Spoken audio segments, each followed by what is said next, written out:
constante G de K. Aqui eu já estou assumindo que a constante de Newton depende da escola de energia. Né? Bom, como eu estou lidando agora com as equações de campo de Einstein, de movimento, eu tenho que usar exatamente a existência dessas métricas. Né? Então, eu digo que há uma ação efetiva, que se descobrir aquele gama de K que apareceu naquele espaço da teoria, como mostrei anteriormente, né? Há uma ação que varia com a escala de energia, mas que vai depender de uma métrica, que é a métrica usual G de Minier, que é a que aparece na equação de Einstein, e de uma métrica de fundo. Né? Por que métrica de fundo? Porque eu assumo que existe um espaço anterior à interação gravitacional, na ausência de massa, na ausência de matéria, na ausência do tensor de matéria e energia que aparece nas equações de Einstein. Né? Então, eu simplesmente, usando as técnicas do grupo de renormalização, eu chego a essa equação diferencial aqui. Né? Essa equação diferencial, evidentemente, eu estou lidando com equações tensoriais, eu tenho matrizes, né? Eu tenho que lidar com derivadas parciais. Né? Então, eu obtenho esse formato. Né? Para aquela equação de Galois, né? A equivalente, no caso, das equações de Einstein, é esta equação aí. Né? Onde o T é, na verdade, um tempo fictício, é um tempo de evolução da constante do espaço do grupo de renormalização, aquele espaço da teoria. Né? E ele é definido como sendo o logaritmo de K. O logaritmo da escala de energia. Né? O gama, com aquele doisinho em cima, é a matriz hessiana. A matriz hessiana foi descoberta por um matemático alemão, Hess. Né? Mas simplesmente uma matriz que representa a segunda derivada multidimensional do gama de K, só que é com respeito a G Minier. A G barra Minier é uma métrica de fundo fixada, né? Ela não varia. Aquele M é um operador que surge porque, até chegar aí nesta equação, foi necessário uma ginástica, né, de cálculo muito semelhante à que se emprega em teorias de Leibniz. Né? Então surgem fantasmas de Faddeev. Quando você chega, na verdade, antes a uma equação integral e de lá você obtém essa equação diferencial. Quando você chega na equação integral, você, para garantir que a teoria seja invariável de calibre, ou seja, que essa ação seja invariante de calibre, né? Você precisa introduzir ghosts. Né? E esse M aí é um operador que representa exatamente a introdução desses fantasmas, né? Que conservam a invariância de calibre. São campos fictícios e depois eles, quando você renormaliza, eles somam. Né? Mas eles são necessários no ato de você construir as equações para você manter a invariância de calibre sempre presente, que ela é um fator fundamental para você medir a consistência da teoria. E aqueles R, né, que aparece ali, eles simplesmente implementam um corte infravermelho, o TOF, né, nos setores de fantasmas e nos setores de grávido. Né? Essa equação aí, ela supõe, né, porque ela veio lá da teoria de campos, a existência de grávidos. A gente vai ver mais tarde na CDT que a CDT, em particular, ela elimina a possibilidade da existência de grávidos. Já é uma coisa bastante nova. Esse caminho que você está falando são os diplomatismos. Caminho Não sei se você quer só que tem uma ação. Gates, né? Ele parece Gates. Sim, mas esses gate são simplesmente os croquismos de caixa, na verdade. Você fazer uma certa mesmo, uma determinada variação na ação, né? As equações de movimento não são tempo. Isso quer dizer essa passagem. E esses operadores R são por causa de OC ou é... Isso que bom. Os operadores R eles são colocados assim à mão? Esses operadores eles surgem para implementar o poste do infravermelho, para impedir que as equações de movimento sejam divergentes abaixo da linha. O que houve, Pedro? Você foi em carro? Hein? Não estou comportando. Não entendi. Eu dou um portão em frente que eu Entendeu? não viu. Eu nem vi. Olha aí, cara. Não bagulho não. Carro aí. Nossa, eu vi esse machucou. Houve uma gritaria.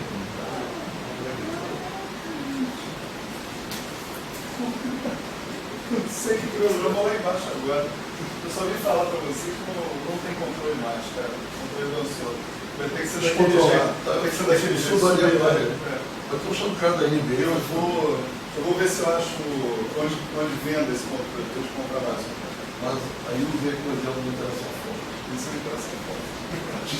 Tchau, gente. Mas olha só.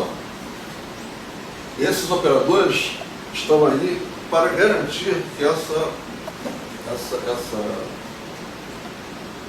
ação ela não divirja o K for a zero, senão ela vai a zero, vai dividir. Tá? São concebidos aí só para isso. É por isso que eu insiro, inclusive, essa ação de fundo, essa métrica de fundo. Né? Você vê que esses operadores eles agem sobre a métrica de fundo, não sobre a métrica usual. É a métrica que eu acrescentei. Eu entendi o seguinte, você, a relatividade geral, então Einstein pega a ação de Einstein-Gilbert, né, que é simplesmente aquele primeiro termo aí, né, então, aqui embaixo, mas você provavelmente não dá para fazer uma teoria. Essa é sempre diverge, essa eu não posso usar para fazer. Mas aí, assim, que eu entendo é, você, o que eu pensaria seria só corrigir, entendeu? R grande de G e faz as correções.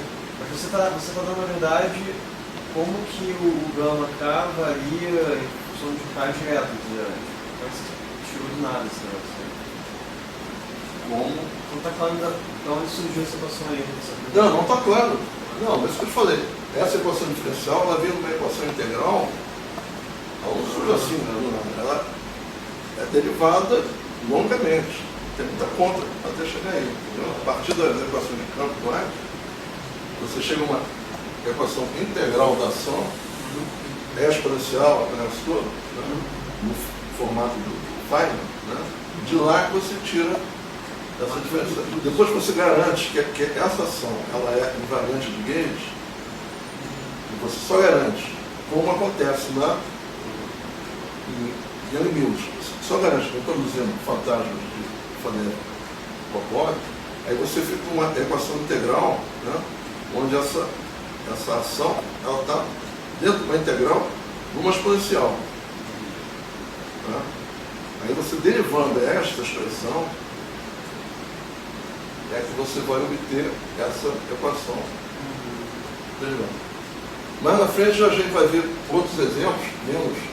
Isso aqui na verdade é uma, digamos assim, aproximação. Né? Eu estou me avançando aqui, me adiantando, na verdade, em aspectos que a gente vai ver mais detalhes mais na frente. Porque, olha só, aqui eu digo então agora, usando um truncamento de Einstein-Gilbert. Eu vou fazer ainda isso. Isso aí eu vou falar mais lá na frente. Mas só para mostrar o que vem a ser,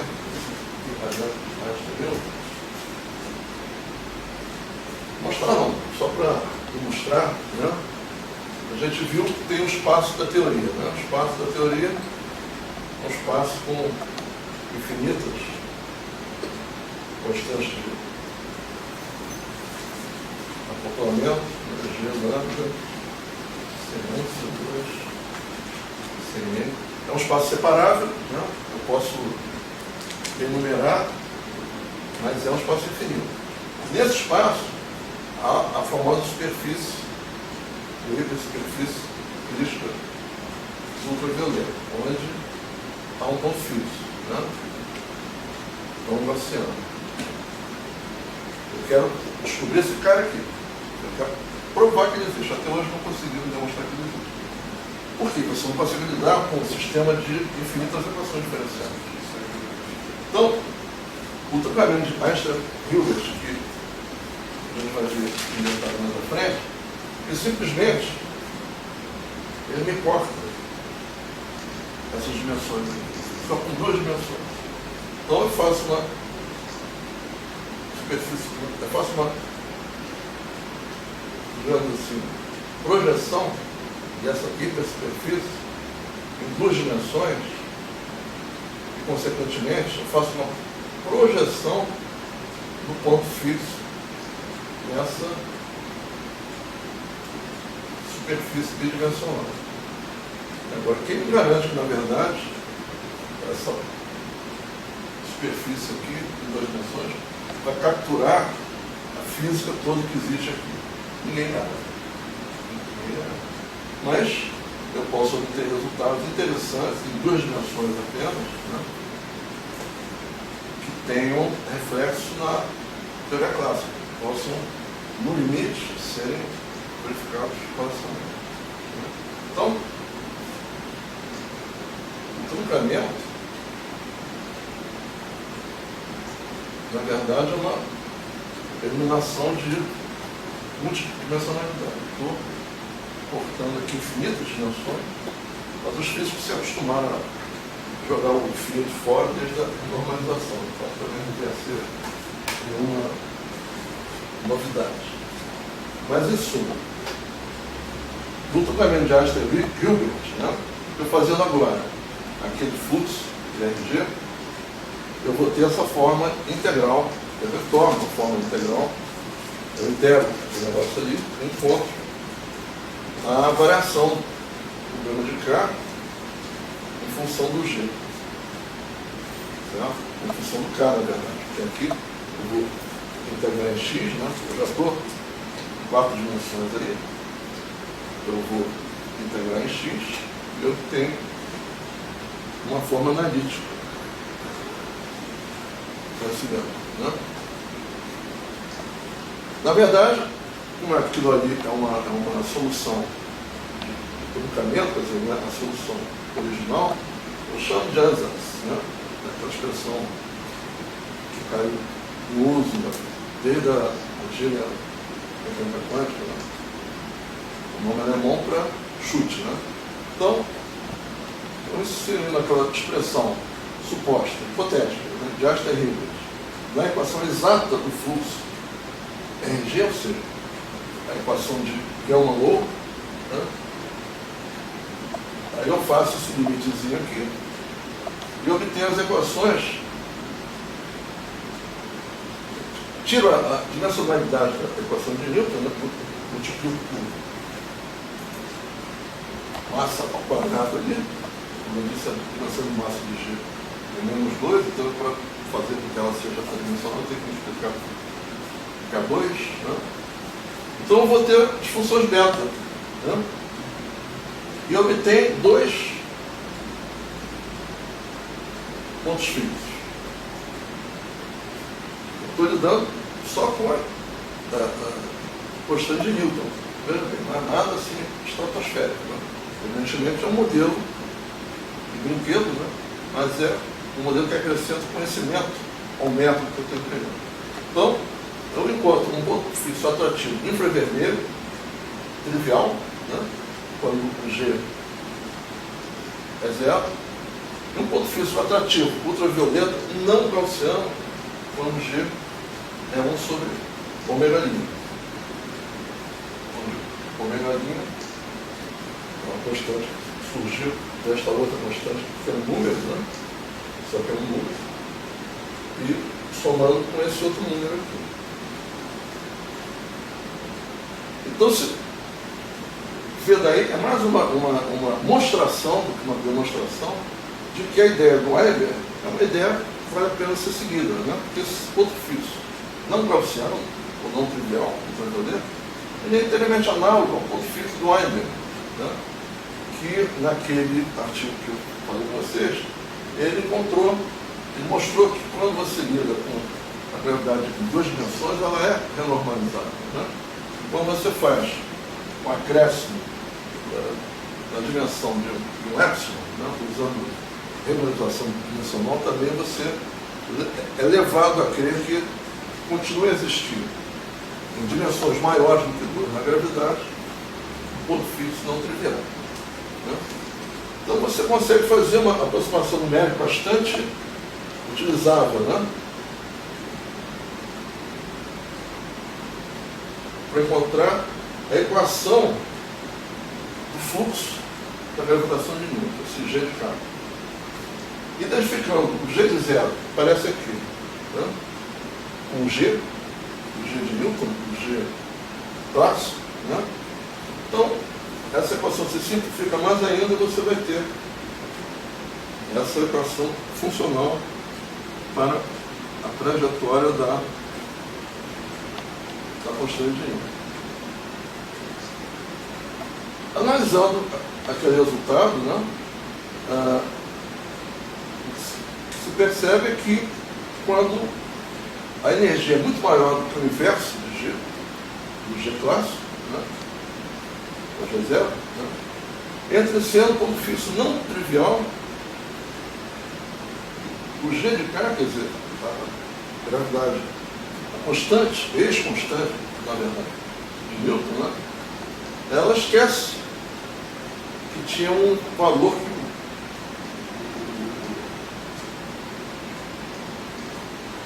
os experimentaristas Cavendish, né, encontrou lá no século XIX, esquece daquele valor e vai depender apenas daquele ômega, que é uma constante, e do inverso do quadrado da escala de energia. Falta, né, se confirmar na hipersuperfície original. A gente só confirmou isso na superfície bidimensional. Mas, se isso for confirmado num truncamento superior ao de Einstein-Hilbert, né, com 4, 6 dimensões, alguma coisa assim, se for sistematicamente você for encontrando um ponto fixo, né, a valores de K muito grandes, isso vai significar que a gravidade de Einstein em 4 dimensões é assintoticamente segura na acepção do Einstein. Então você vê que é um critério forte, né? A segurança assintótica é um critério forte para você seguir o seu caminho, definir a sua teoria, né, periodicamente, portando formas de aplicar esse critério e ver se está no caminho certo, né?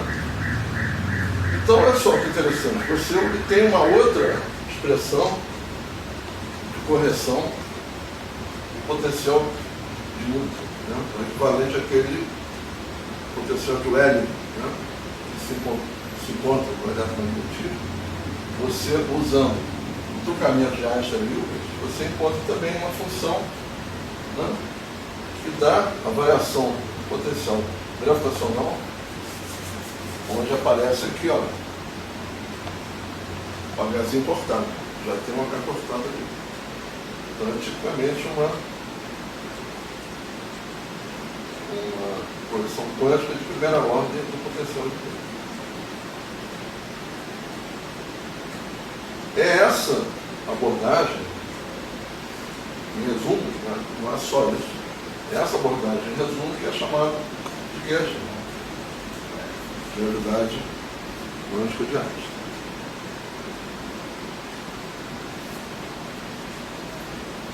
Bom, FRG, FRGE, a gente já tinha falado anteriormente, em outro item anterior, né? O F é a linha disfuncional, né? Functional Randomization Group, equation, a equação do grupo de renormalização funcional. Por que funcional? Porque a renormalização, o grupo de renormalização original só lidava com funções analíticas. Aqui a gente, se vai usar, né, a teoria de campos, a gente precisa usar, né, toda a técnica, todos os métodos que se usam na teoria de campos, especificamente a integral de Feynman. Se você vai usar a expressão da ação de Feynman dentro de uma integral, né, o E exponencial aí, S, que é a coisa toda, você tem que lidar com funcionais. Você não pode mais ficar lidando simplesmente com funções analíticas. Né? Você não pode ficar lidando simplesmente com funções que descrevem uma trajetória no espaço de fase, por exemplo. Esse espaço de fase agora complicou. É um espaço de fase onde você vai ter trajetórias funcionais. Ou seja, a minha ação agora, grama de K, ela não é mais uma função como é na QAD, por exemplo. Ela aqui para a gente, ela vai ser funcional. Ela vai ser funcional porque a gente não dispõe das equações de Maxwell para nos assegurar a rota, né? Mas dispõe das equações de Einstein. Só que as equações de Einstein são tensoriais, são equações multidimensionais. E a gente, para adaptar o uso dessas equações a uma teoria de campos, a gente tem que usar equações integrais. Para usar equações integrais, a gente tem que usar funcionais. Das equações integrais é que a gente depois retira até as equações de movimento. Mas o instrumento fundamental de pesquisa e de construção da teoria são equações integrais. Então você precisa lidar com funcionais. E é por isso que se chama a equação do RG, que era originalmente aquela simples equação de Bell-Melot, né? Ela foi promovida a uma equação funcional do grupo de renormalização. Deixa eu só retornar, que é para dar um exemplo, também ficar só falando nisso, não ter... É porque eu mostrei isso no item anterior.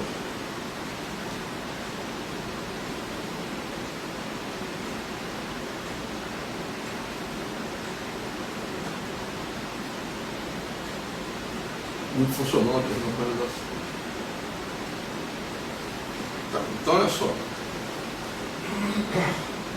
O grupo funcional de renormalização é uma generalização do grupo de renormalização de Wilson para teorias com acoplamentos interativos fortes, agindo com uma lupa de resolução variável, descontínuo macroscópico ou descontínuo microscópico, trata de um método não perturbativo. Embora eu esteja usando equações integrais a moda de Feynman, eu não vou gerar diagramas de Feynman, eu não vou gerar séries perturbativas. Eu estou buscando uma teoria não perturbativa. Isso é fundamental. Né? Porque simplesmente eu não posso fazer porque eu sei que diverge. Né? O G diverge ou qualquer outra constante de acoplamento que eu construí usando G vai ter G assim, G. Então, simplesmente tem uma dimensão de massa de -2. É possível se construir uma série perturbativa com uma constante de acoplamento, né, que inclua o quadrado da massa. Não tem sentido isso. Então, esse grupo funcional de normalização é um método não perturbativo, que não depende de expansões e uma constante de acoplamento pequena, como eu disse, e é inteiramente fundamentado em uma equação diferencial funcional exata para uma ação efetiva gama de K, onde K é uma escala fluente do RG, uma running scale. O FRG, inclusive, é uma ferramenta prática para o cálculo da ação efetiva gama, aquilo que eu mostrei naquele diagraminha mais à frente, a partir de gama de K. E a gama de K também é chamada de ação efetiva média, porque ela é a ação que segue aquela trajetória. Na verdade, ela não tem um valor só. Ela é uma trajetória. Né? E, sendo uma trajetória, ela tem que obedecer a essa equação funcional de fluxo. E essa equação funcional de fluxo é exata. Né? Tanto é,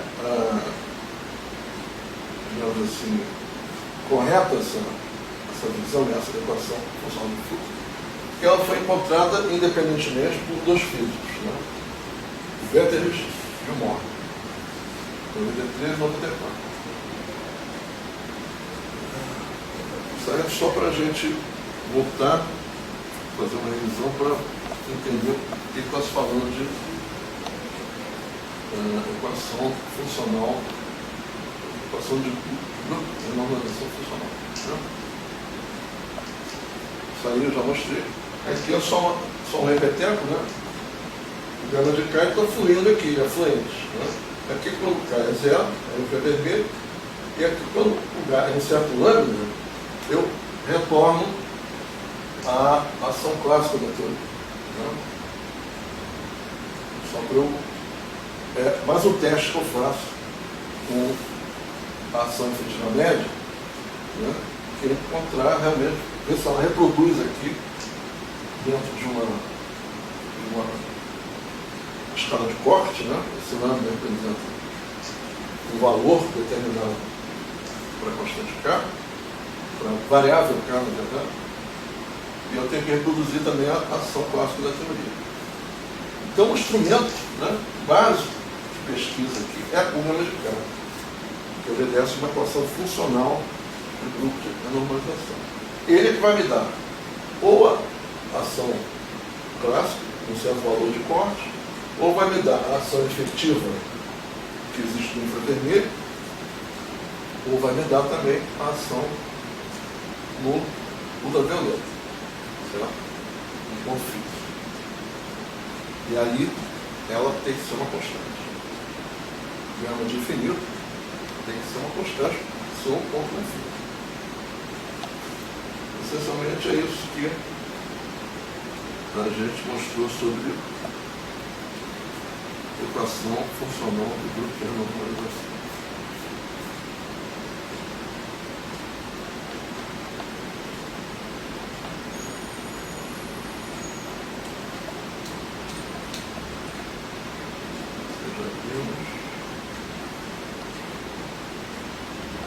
Sim. Foi aí que a gente parou. Bom, então, a gente já viu que essa FEGE ela é exata, ela não envolve nenhuma aproximação, ele não está supondo constante de acoplamento pequeno, não está supondo um certo valor para cá, muito grande, muito pequeno, nada disso, é uma equação diferencial exata. Né? Agora, na prática, é aquilo que eu falei, como a gente está lidando com um espaço de dimensão infinita, né, vai ser impossível você encontrar uma solução para um sistema de infinitas equações de fluxo. Né?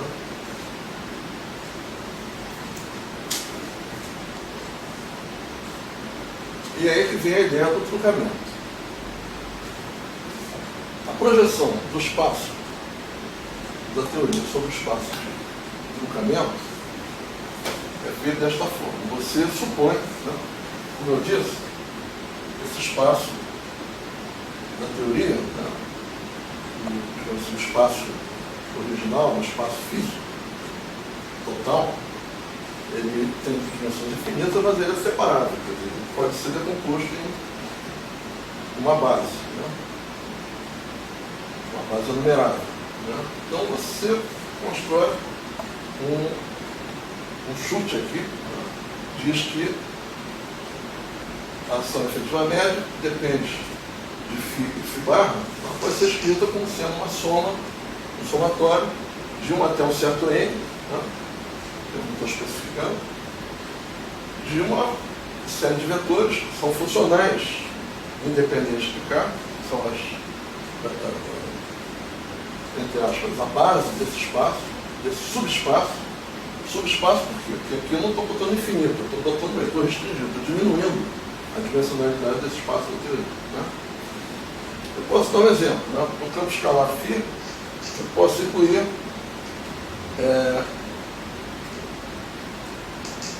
termos de potencial puro, sempre termos integrais.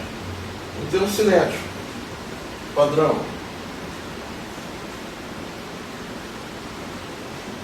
Derivados de ordem mais alta, termos não locais. Né? Aí você vê o seguinte, mesmo se o S for igual, exatamente igual, a ação efetiva média ultravioleta, e se for simples, o que ocorre, por exemplo, se você faz uma teoria Φ4, escalar, né? Essa evolução descendente a partir do K infinito, definindo a valores de K descendentes, né? Vai gerar, simplesmente, por exigências de você manter simetria, de manter invariância de calibre, você vai gerar essas expressões aí. Derivado de ordem mais alta, termos não locais que dependem de logaritmo, termos cinéticos, potenciais, etc. Então você acaba ficando também com uma grande dificuldade, mesmo usando aquela representação, aquela base, né, de encontrar que base é essa. Né? Porque vai ser um conjunto, né, que tem que ser, ao mesmo tempo, suficientemente genérico para que você não perca a física que existe no espaço original natural. Né? E, ao mesmo tempo, tem que ser suficientemente pequeno para ser tratável, para você não ficar com 20 mil operações diferenciais, né? Seja do ponto de vista analítico ou computacional. Esse fluxo RG, no nosso caso, do deslocamento, ou seja, quando N é menor do que infinito, é finito, né? Ele é descrito através de um conjunto de equações diferenciadas ordinárias nas constantes de acoplamento U/K, e esse conjunto de equações é construído a partir daquela expansão. Né? Então, a gente usando aquela equação funcional do grupo de renormalização, onde aparece o traço, né? Então você vai substituindo, né, o traço em termos de um certo φ, em termos da base do espaço global da teoria, né, que vão conter os P's I do meu espaço já truncado, quer dizer, com N finito. Né? Eu uso a base do espaço infinito, mas para encontrar os P's que me interessam, no espaço finito. P. Né? Então você chega à expressão daquele traço que aparece na FRGE geral, que eu mostrei antes, um somatório sobre somente os P's, né, as bases, né, do meu espaço já truncado, com dimensão N, né, e o restante eu expresso, o restante é o que está, né, como eu disse, a gente joga um infinito fora, né? Nós estamos acostumados a fazer desde 1948. Então, ignorando aqui esse infinito que resta, esse restante, você fica com essa expressão, né? Se resume a isso, a expressão da FRGE, e como esses P's que você escolheu, por fazerem parte da base, eles são linearmente independentes, você vai ter um sistema acoplado de equações diferenciais ordinárias. Então você saiu de uma equação diferencial parcial sobre uma funcional, né, e ficou com uma equação, um sistema de equações finito, de equações diferenciais ordinárias sobre vetores, né, do subespaço que você escolheu. Mas aí é aquilo que eu falei. Em geral, a trajetória, né, que vai ser a solução desse sistema de equações aí, ela não deve coincidir com a projeção da trajetória original, exata, né, infinitas dimensões. Mas aí depende, temos que escolher bem o subespaço, escolher bem no sentido de não perder as propriedades físicas, ou ao menos manter aquelas que são mais importantes, né? E já estou com alguma coisa em andamento. Né? É claro que você, depois que escolhe o espaço, você tem que verificar, fazer teste de qualidade, né? para saber se você escolheu direito, se sumiu alguma coisa ali que você precisa, né? Mas que quando você aproximou, aquilo se perdeu. Né? No caso da QAG, gravidade quântica Jastra, né? O ideal seria que os passos da teoria consistissem dos funcionais que dependem de forma invariante quanto a difeomorfismos, simplesmente da métrica. Né? Seria interessante isso. Ou seja, se você tivesse os passos da teoria que só dependesse da métrica, a forma da equação funcional do grupo de renormalização, claro, o campo vetorial que aparece, né, no espaço original, estariam completamente determinados, porque a métrica é bem conhecida. Né? O mesmo que você redefina a métrica, você sabe lidar com ela. Né? Você sabe as propriedades necessárias que ela vai ter que ter para ser uma métrica. Né? Então você fica com algum contorno, alguma coisa que te delimite o campo de ação aí. Agora, no caso da gravidade, é muito mais difícil você fazer com que isso funcione objetivamente, se você comparar com uma simples teoria de campo, de matéria, de espaço, de tempo não dinâmico. E tem razões, tanto técnicas quanto conceituais. Bom, gente, já são 6 horas. Eu vou ficar aqui. Tá? Gente, eu tomo a partir daqui, porque aqui eu não quero passar batido não, senão a gente se perde. Tá? Então, gente, eu tomo a partir dessa ação efetiva média, porque isso aí é o centro de tudo. Se eu passar correndo aí, a gente se perde. Certo? Então vamos sair da boate. Espero que não tenha sido nosso sério naquele desastre aí.